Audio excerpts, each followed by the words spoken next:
ನನ್ನೂರು ಬಂದು ಕಂಚಿಗಾರಕೊಪ್ಲು, ಮೈಸೂರು ಡಿಸ್ಟಿಕ್. ನಾನು ಎಜುಕೇಶನ್ ಎಲ್ಲ ಮಾಡಿದ್ದು ಹಳ್ಳಿಲೇ. ಸೊ ಹಳ್ಳಿಲೆಲ್ಲ ಅಷ್ಟೊಂದು ಬ್ಯಾಕ್ ಗ್ರೌಂಡ್ ಸಪೋರ್ಟ್ ಇರ್ಲಿಲ್ಲ. ಹಾಗಾಗಿ ಇದ್ದಿದ್ರಲ್ಲೇ ಎಷ್ಟು ಆಗುತ್ತೆ ಅಷ್ಟು ಮಾಡ್ಕೊಂಡು ನಾನು ಎಜುಕೇಶನ್ ಕಂಪ್ಲೀಟ್ ಆದ್ಮೇಲೆ ಸೊ ನಾನು ವರ್ಕಿಂಗ್ ಫೀಲ್ಡಿಗೆ ಬಂದೆ. ಪ್ರೈವೇಟ್ ಆಗಿ ವರ್ಕ್ ಮಾಡಿದೆ. ಸೊ ಅಲ್ಲಿ ಪ್ರೈವೇಟ್ ಆಗಿ ವರ್ಕ್ ಮಾಡಿ ಆದ್ಮೇಲೆ ಅಲ್ಲಿ ನನಗೆ ಒಬ್ರು ಫ್ರೆಂಡ್ ಪರಿಚಯ ಆದ್ರು. ಸೊ ಅವ್ರಿಗೆ ಹೀಗೆ ಸ್ಪೋರ್ಟ್ಸ್ ಇದೆ ಅಂತ ಹೇಳಿದ್ರು. ನಾನು ಅವಾಗ ಸಿಟ್ಟಿಂಗ್ ವಾಲಿಬಾಲ್ ಜಾಯ್ನ್ ಆದೆ. ಅಲ್ಲಿ ನನಗೆ ರಾಘವೇಂದ್ರ ಸರ್ ಅವರು ಪರಿಚಯ ಆದ್ರು. ತದನಂತರ ನನಗೆ ಅವರು ಗೈಡ್ ಮಾಡಿದ್ರು. ಸೊ ಗ್ರೂಪ್ ಇವೆಂಟ್ಗಿಂತ ಸಿಂಗಲ್ ಇವೆಂಟ್ಗೆ ಎಫರ್ಟ್ ಹಾಕಿದ್ರೆ ಸೊ ನಿನ್ನ ಅಚೀವ್ಮೆಂಟ್ ನಿನ್ನ ಡೆಡಿಕೇಶನ್ ಎಫರ್ಟ್ ಏನಿರುತ್ತೆ ಸೊ ನೀನ್ ಅದ್ರಲ್ಲಿ ಅಚೀವ್ ಮಾಡ್ಬೋದು ಅಂತ ಹೇಳಿದ್ರು. ಸೊ ಅವ್ರದ್ದು ಹೇಳಿದ್ದು ನನಗೆ ಓಕೆ ಟ್ರಸ್ಟ್ ಅಂತ ಅನಿಸ್ತು. ನಂಬಿಕೆಯಿಂದ ನಾನು 2023ಗೆ ಜಾಯ್ನ್ ಆದೆ.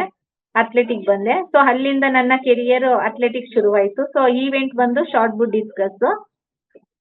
ಅಲ್ಲಿಂದ ಶುರು ಆಗಿದ್ದು ಜರ್ನಿ.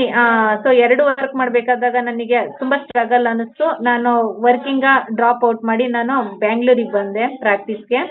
ಕಂಠೀರವ ಕ್ರೀಡಾಂಗಣದಲ್ಲಿ ಬೆಂಗಳೂರು. ಅಲ್ಲಿ ನನ್ನ ಕೋಚ್ ಬಂದು SD ಇಶಾಂತ್ ಸರ್. ಅವರು ಬೆಳಿಗ್ಗೆ ಮತ್ತೆ ಸಾಯಂಕಾಲ 2 ಟೈಮು ಪ್ರಾಕ್ಟೀಸ್ ಮಾಡ್ತಿದ್ರು. ಆ ಅಲ್ಲಿಂದ ಹಾಗೇನೆ ನಂದು ಕ್ಲಾಸಿಫಿಕೇಶನ್ ಟೈಮ್ ಅಲ್ಲಿ ನನಗೆ ಸತ್ಯನಾರಾಯಣ್ ಸರ್ ತುಂಬಾ ಹೆಲ್ಪ್ ಮಾಡಿದ್ರು.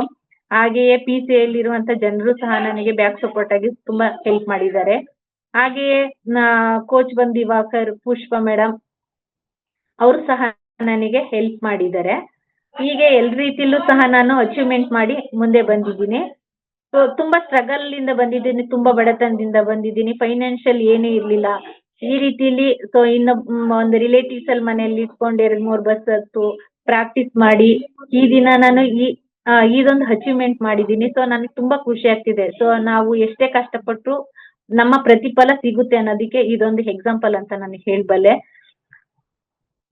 ಸೊ ಅಂತ ಅನಿಸ್ತಿದೆ. ಸೊ ಯಾರ್ಯಾರು ನನಗೆ ತುಂಬಾ ಸಪೋರ್ಟಿವ್ ಪ್ರತಿಯೊಬ್ರು ಸಹ ಕರ್ನಾಟಕ ಜನತೆ ನನಗೆ ಎಲ್ಲರೂ ಸಹ ನನಗೆ ತುಂಬಾ ಸಪೋರ್ಟ್ ಆಗಿ ವಿಶಸ್ ಎಲ್ಲ ತಿಳಿಸಿದ್ದಾರೆ. ಸೊ ಎಲ್ರಿಗೂ ಸಹ ನಾನು ಈ ದಿನ ಎಲ್ಲರಿಗೂ ಕೃತಜ್ಞತೆಗಳನ್ನ ತಿಳಿಸ್ತೀನಿ. ಧನ್ಯವಾದಗಳನ್ನ. ತುಂಬಾ ಖುಷಿ ಆಗ್ತಿದೆ. Thank you so much. Sir ನನಗೆ DK ಶಿವಕುಮಾರ್ ಸರ್ ವಿಶ್ ಮಾಡಿ ವಿಶಸ್ ತಿಳಿಸಿದ್ದಾರೆ. ಹಾಗೆ ಪರಮೇಶ್ವರ್ ಸರ್ ವಿಶ್ ಮಾಡಿ ತಿಳಿಸಿದ್ದಾರೆ. ಹಾಗೆ ನಮ್ಮ MLA ನಗರ ತಾಲೂಕು ರವಿಶಂಕರ್ ಸರ್ ಸಹ ವಿಶ್ ತಿಳಿಸಿದ್ದಾರೆ. ಅವರಿಗೂ ಸಹ ನ್ಯೂಸ್ ಫಸ್ಟ್ ನಿರ್ಭೀತಿಯಿಂದ ನಿಮ್ಮ ಪರವಾಗಿ.